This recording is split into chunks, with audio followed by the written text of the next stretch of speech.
Здравейте, приятели, днес ще правя клип за ето това яйце, което неговата има ето това.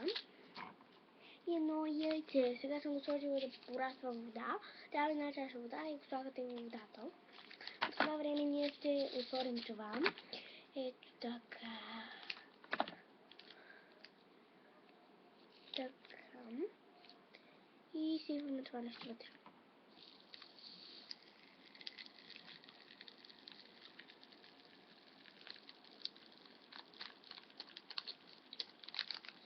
Както чувате, чуваме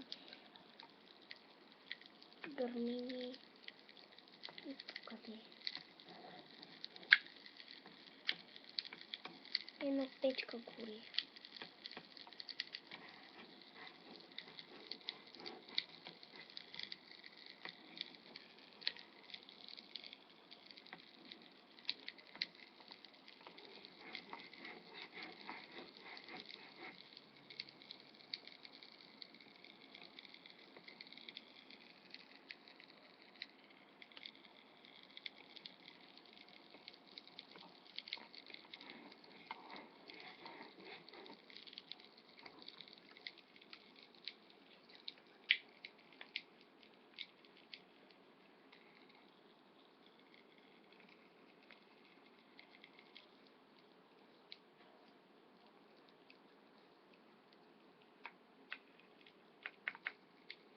Така и това го оставяме. И известно време това драконче седи.